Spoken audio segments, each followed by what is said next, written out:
Thank you very much. And as usual, it's such a blessing to be with you all. We'll see. I think probably what I'll present, I think you know me well enough by now. I just noticed it's the 10th year I've been a part of this wonderful community, so I'm looking forward to it. So let me just share my screen here. Right. And let's go to this. All right. Can everybody see the screen okay? Yeah. Presentation. Good. So I kind of created a little bit of a grandiose title to this. Were we really made for flourishing? A Christian approach to the trends sweeping the world. So I perhaps may have overstated it a bit, but I think you'll see that perhaps I've not overstated it by much. That this is this focus on flourishing in many sectors, international development, among others, and including Christian development organizations. But I also think, even in the kinds of ways that we're using that term flourishing in our churches and even in spiritual formation, is something that needs to be puzzled through a bit. So, for these 3 weeks that we're together, what I want to start out with today is just by introducing and beginning to wrestle with what I see as a problem.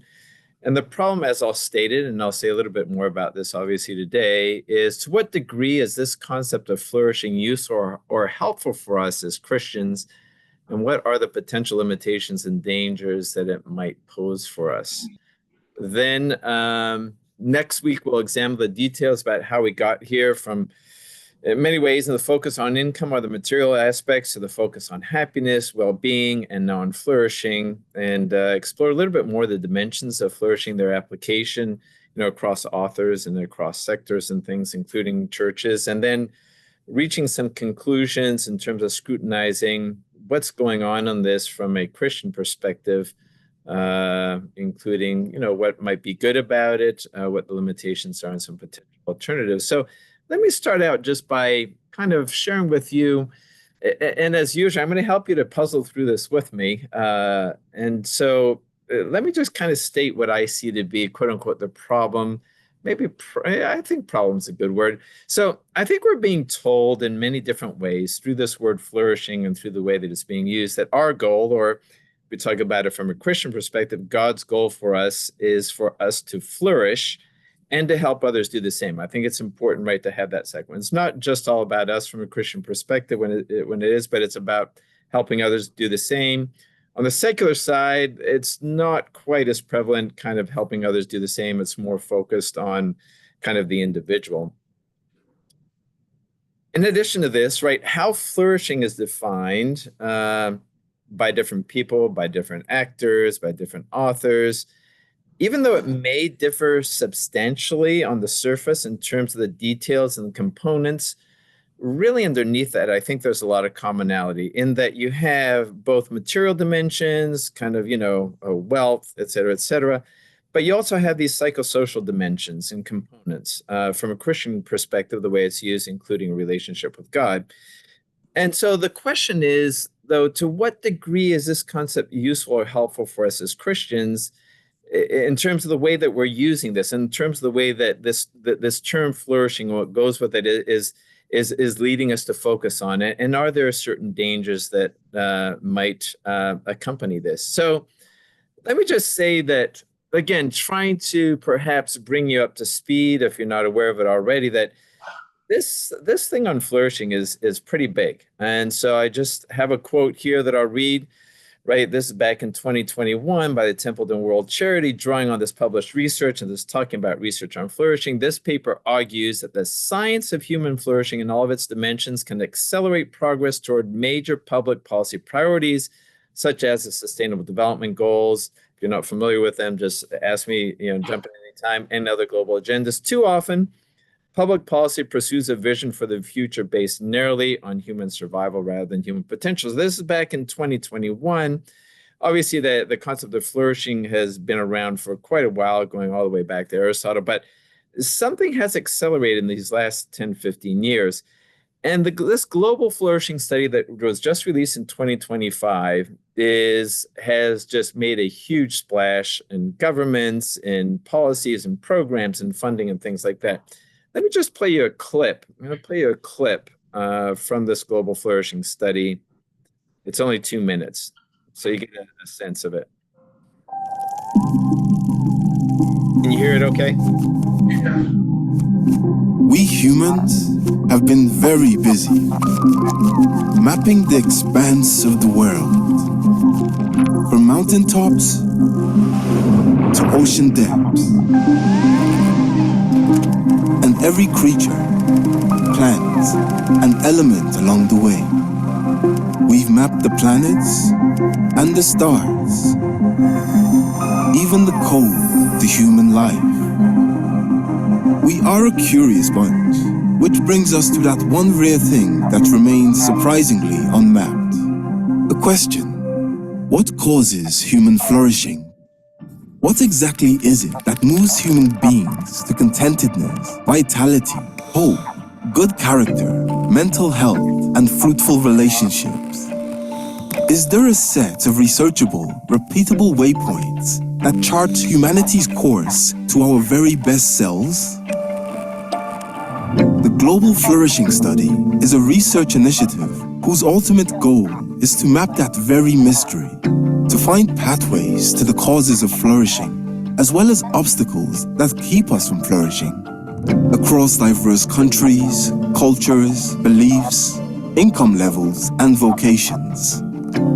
The Global Flourishing Study is a 5-year longitudinal study of over 200,000 participants in 22 countries. It's engaging dozens of leading sociologists, philosophers, theologians, psychologists, epidemiologists, historians, and economists.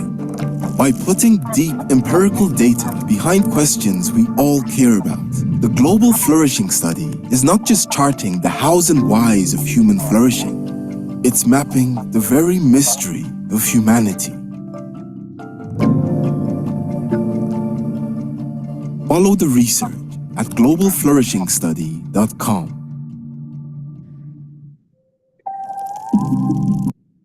All right, so kind of exciting, right? I mean, again, talk about a little bit of grandiose claims, right? Mapping the mysteries of humanity, and so I think, you know, when you look at this, it's not just this global flourishing study, but as I said before, it's kind of a kind of crescendo.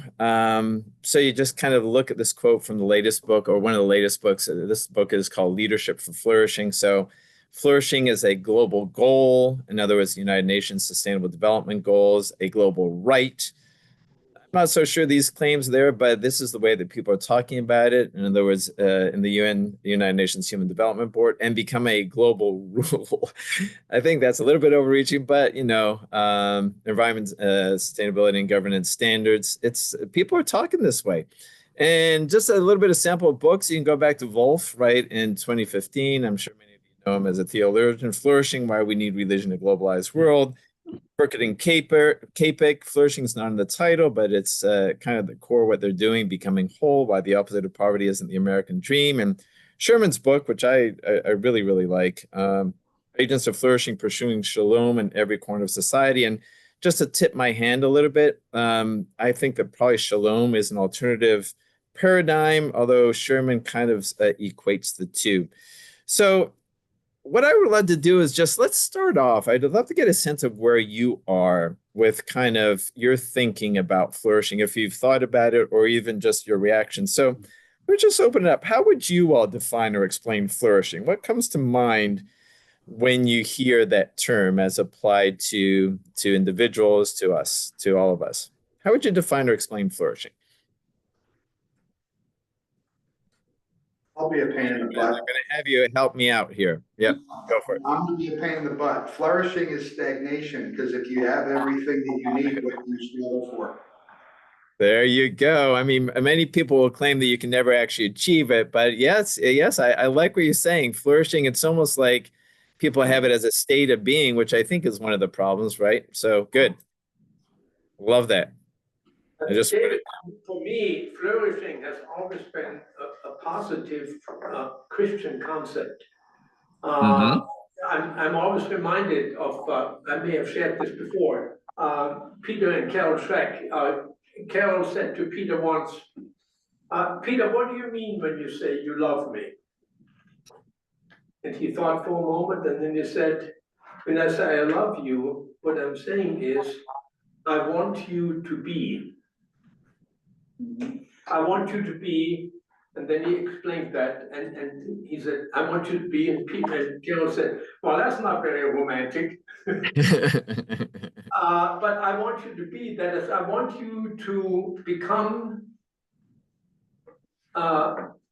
what God has created you to be, to become. And my role in that process is to care about you, to love you, to give, to create the kind of atmosphere where you can flourish. Flourish. Yep. Become what God has intended you to become. Full person, connected to the Spirit, empowered to live a life of love and truth, of goodness, of graciousness, those things that Paul talks about when he, in Galatians 5:33, I think 5:23, the fruit of the Spirit is love. And what does love look like in action?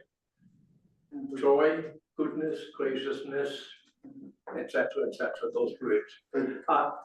That would be my Christian definition of the concept of flourishing. But I think being is a continuous journey, and flourishing implies its endpoint.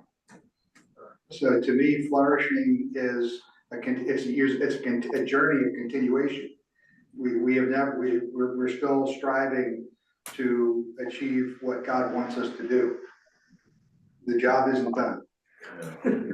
This is really good, right? I mean, it is pointing, right, to some of the potential limitations of the word, and yet I think some of the positives. And Manfred Waltersdorf, Nick Waltersdorf would agree with you, right? He really likes the word flourishing. He thinks that that's what it's all about.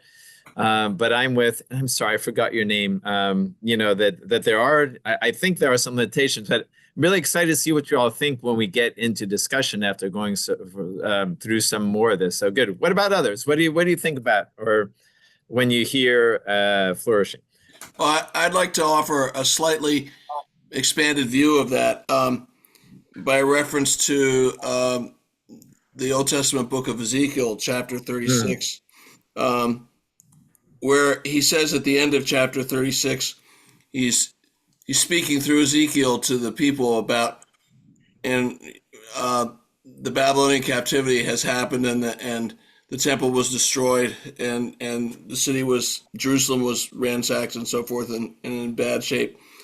But he says in verse 38, like the flock for sacrifices, like the flock at Jerusalem during her appointed festivals, so shall the ruined towns be filled with flocks of people.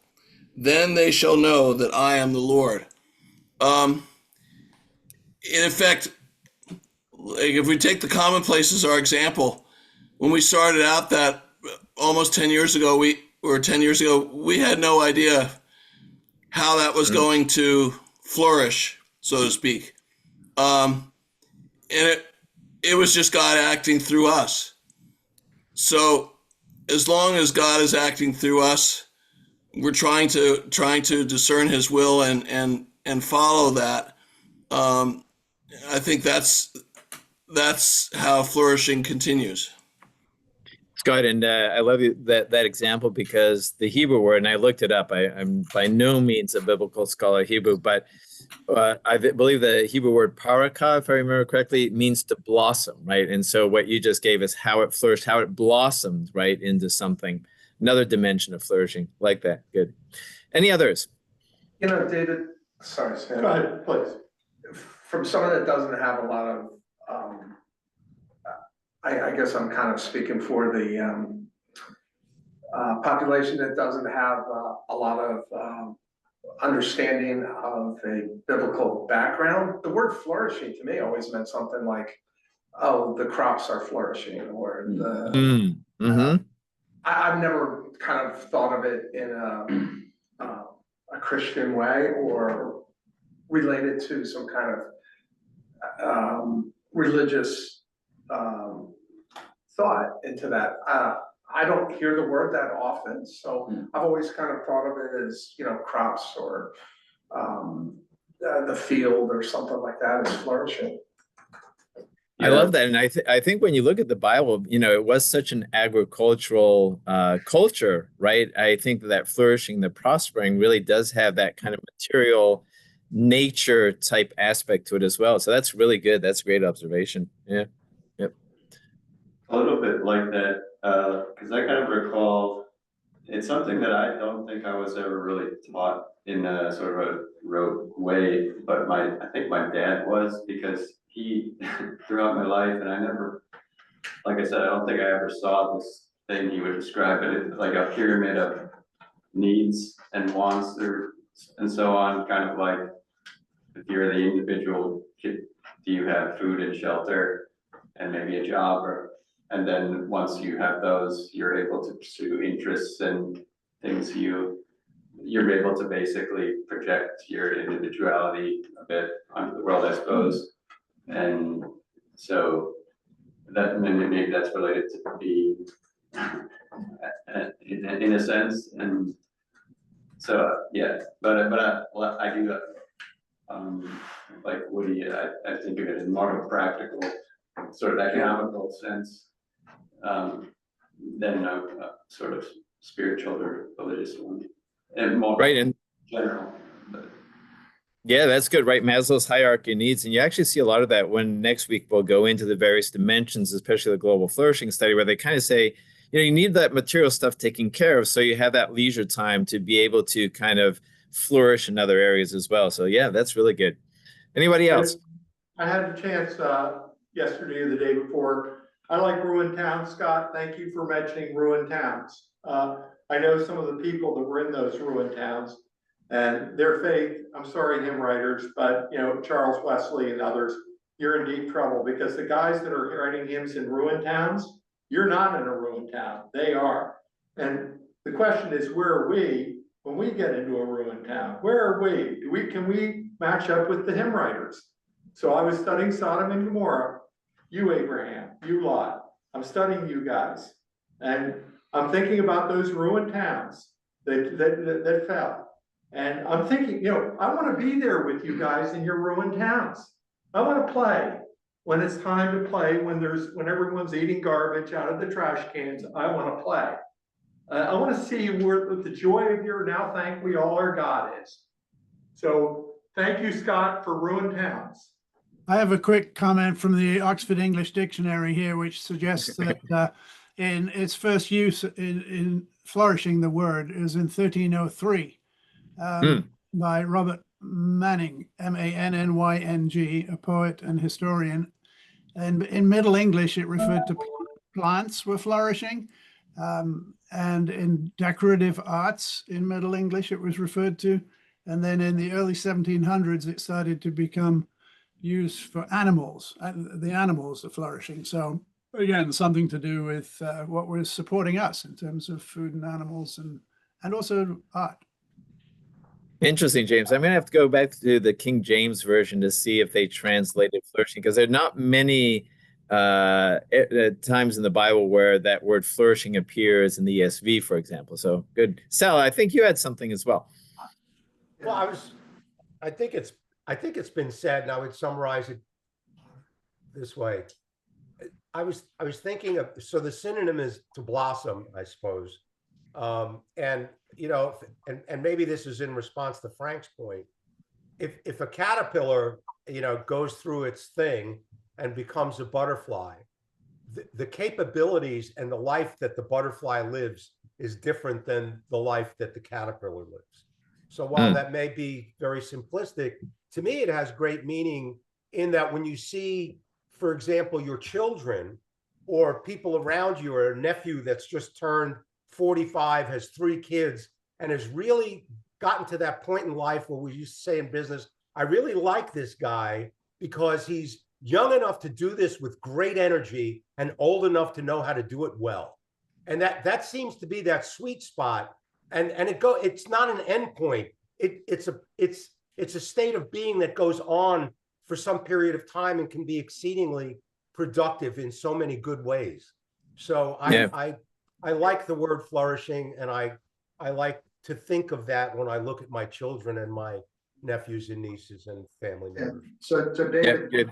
19 references, all of them agricultural, but I think Isaiah, let's see here, Isaiah 27:6 gets it, that hereafter Jacob shall take root, Israel shall flourish and grow, and the world will be filled with fruit. Yep. Yeah. And we'll look at some from Psalms as well, depending on obviously the translation. And I think you all have answered, and I'm taking copious notes here because again, you always help me puzzle through these things.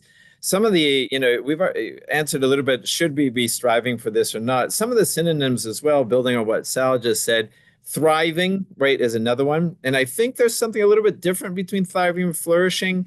Well-being, right, is something else. So good stuff. So let me just put out there some of the definitions currently in use by those who are really taking this and using it for policies, using it in spiritual formation and things like this. So the first one comes from the Global Flourishing Study, right? They describe flourishing as a state. Interesting, right? We just kind of looked at, is it a state?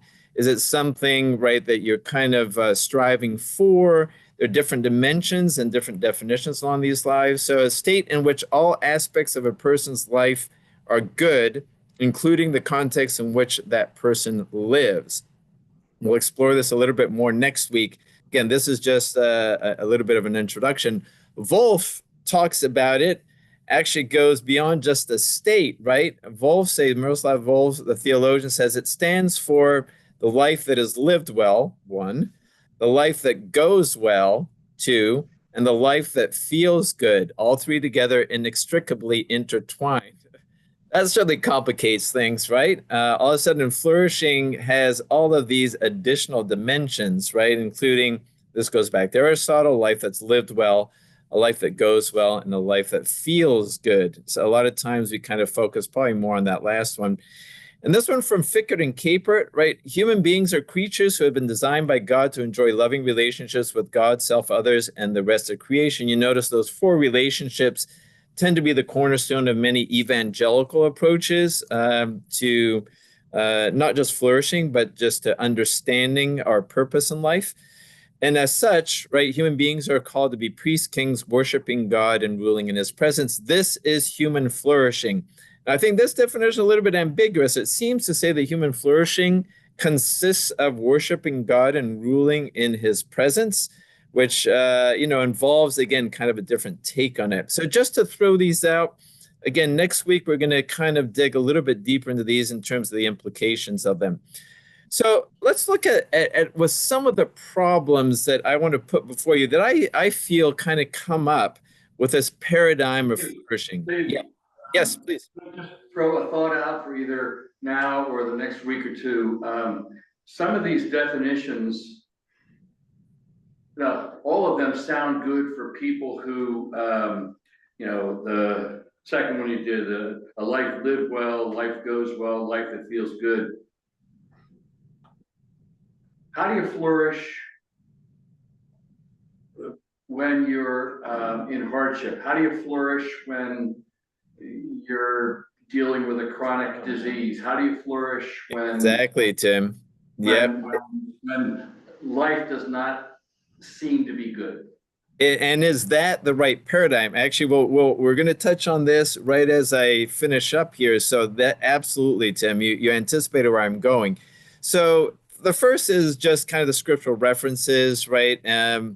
Somebody mentioned, I forget who it was, Isaiah, Psalms, right? You can see all evildoers flourish, right? There's obviously a particular definition that probably means materially, right? But they will be destroyed forever. The righteous will flourish like a palm tree, again, blossoming. They will flourish in the court of our God. So I think that's one thing, right? The flourishing, it seems that word, the way that it's being used currently doesn't really appear in the Bible all that much. But again, I just kind of want to put that out there in a holding pattern. What about the scriptural exhortations? Tim, this is starting to get to where I think you were going. Right, we are called to be content. I think that's different from flourishing, right? I think it's a different framework, a different paradigm. I'm just quoting from Paul here in Philippians.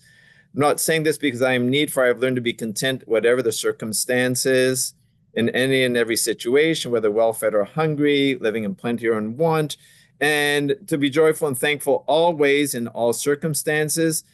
Right, Tim, I think that does flourishing really get at this? I'm not so sure it does. And therefore, that is why I've been wrestling with this paradigm. Really, is it leading us somewhere? Does it have certain limitations that kind of lead us to neglect perhaps some of these other very important things?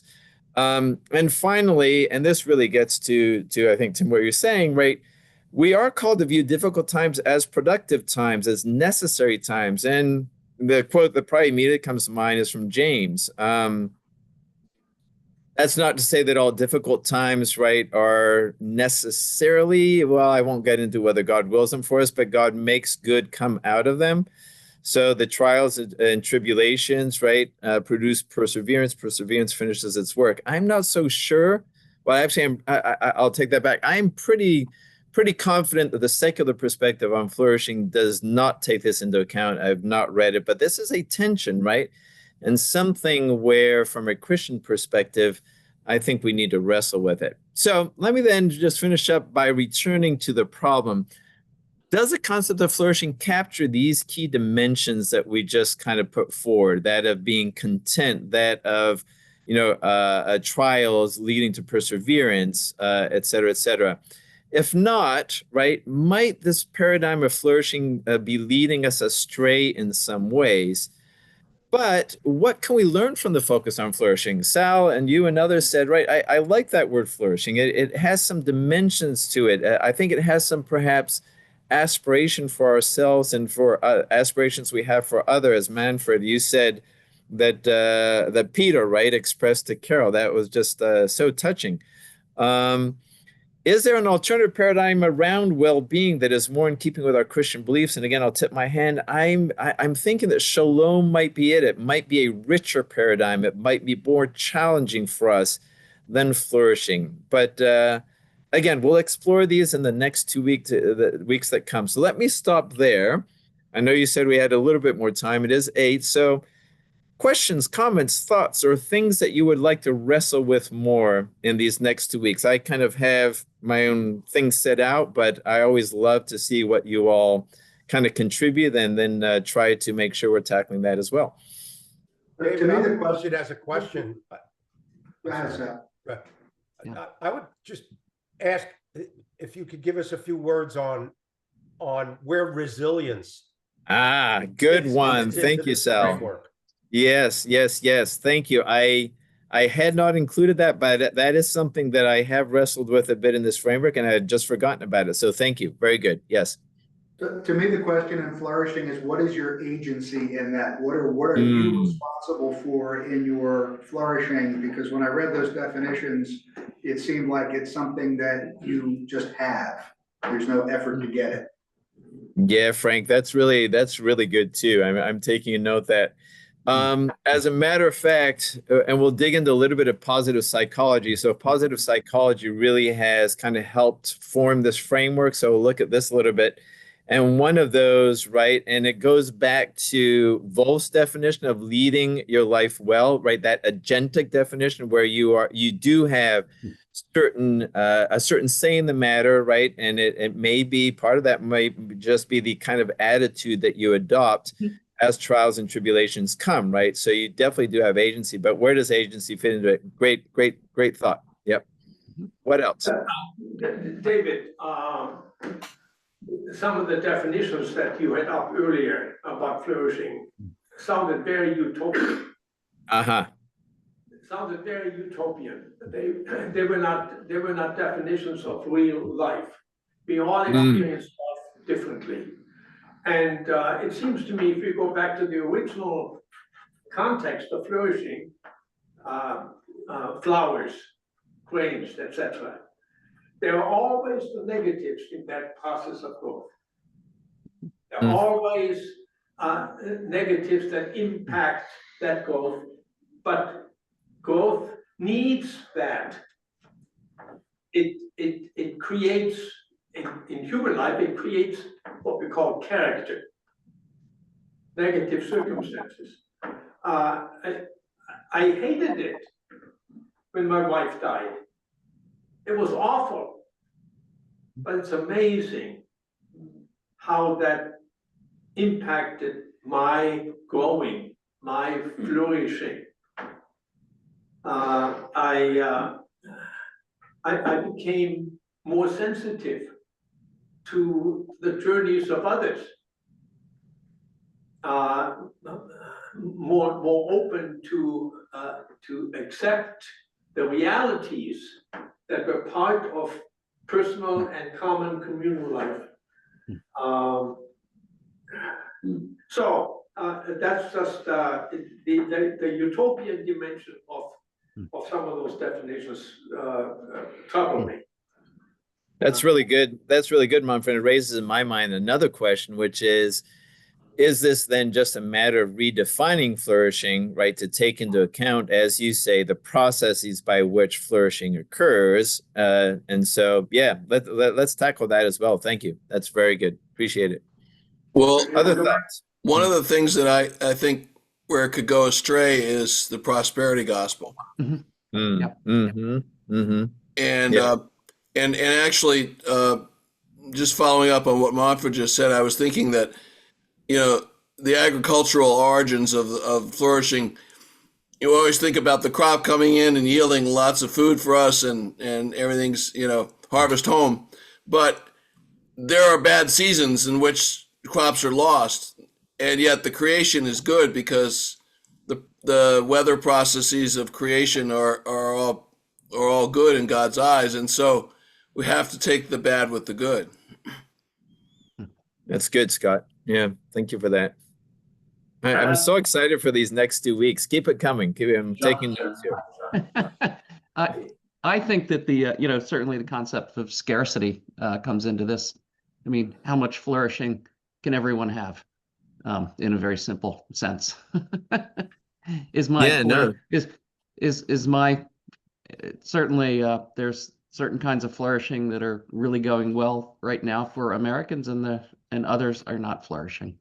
So the world gets in the way of this.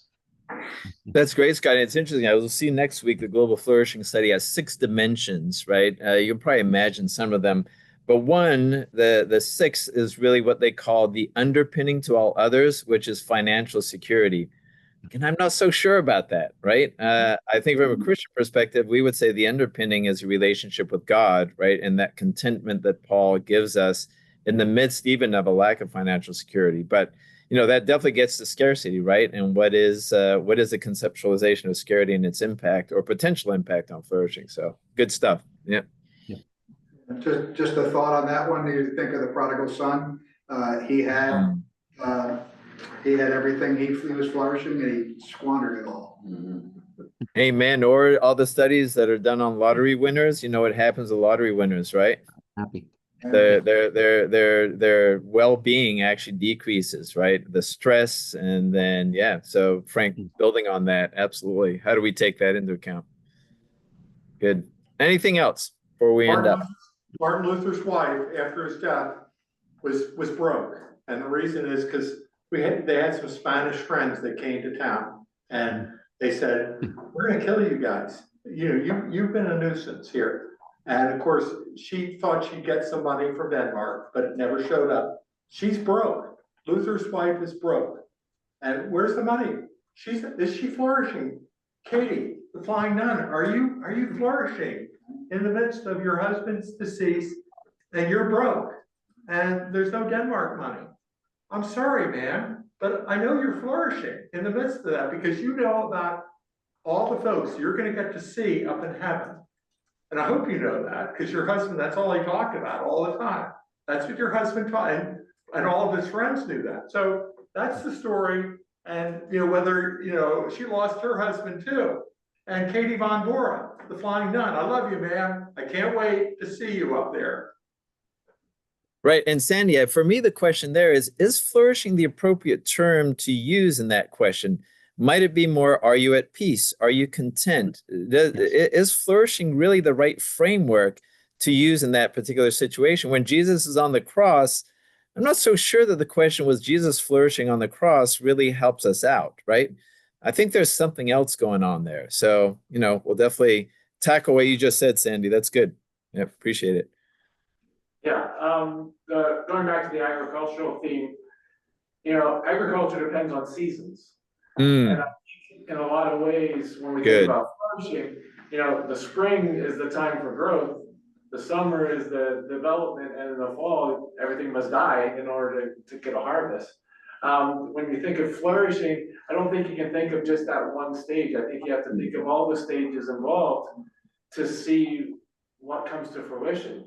Even in the winter, when you're a farmer, you're making sure that you're now taking your grain and you're storing it properly and you're keeping it and sharing it with those who need it. So I think flourishing might have a component of seasons when you think about the agricultural. That is so good. And maybe even taking that and building on it, right? Seasonality may be, as you say, right, in one dimension. But if you say, okay, there are, let's take the relationships, right? Relationships with God's self and others, right? There may be seasons where your relationships with others are not going well. Your relationships with God is going really well. Or a season where your relationship with yourself is not going well, but with others is going well, right? And so one of the struggles with all this is everybody wants to put a number to it, right? What's your flourishing number, right? Which is the average across all these different dimensions. Is that really helpful? And especially from a Christian perspective, is there something to it? I think it might be. There might be something to that, right? What's your flourishing metric, right? How are you doing? You're flourishing. But again, any metric hides other things. So good stuff on the seasonality. I made a note of that as well. I like that. I'm interested to hear the interplay or the conversations between people of faith and people without faith on flourishing, because it seems like the secular model would be based on how much have you accumulated, do you have enough? And that word enough seems to be a key factor there. And some of the other scriptures that just have popped into my head listening is the Beatitudes. What does it mean when you're blessed? The Romans 5 is similar to the James 1 passage. We rejoice in our sufferings. And the parable of the rich man who decided his answer was, I'm going to tear down my barns and build bigger ones because I've got it made.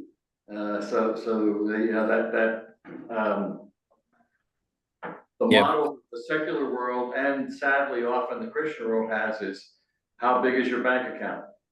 Yep. That's good, Tim. I will say on the secular side of things, I think they have been, and I have to say, I think it is leading the spirit, have become much more broad, because all the psychosocial mental health things, mental health is front and center in dimensions of flourishing. And so, yes, it's interesting. The conversations, this global flourishing study was actually directed by 2 Christians. They don't advertise that, but Tyler Vanderweel out of Harvard and Byron Nelson out of Biola, I think it is. I always get it mixed up. And what the preliminary results of the study show is that spirituality/religion is a key I think they actually use it as a causal agent in terms of flourishing. And so, of course, they're delighted by this. And conversations, we've actually been engaged through the Accord Network with conversations with both of them around kind of doing, what does a Christian perspective have to yield to this?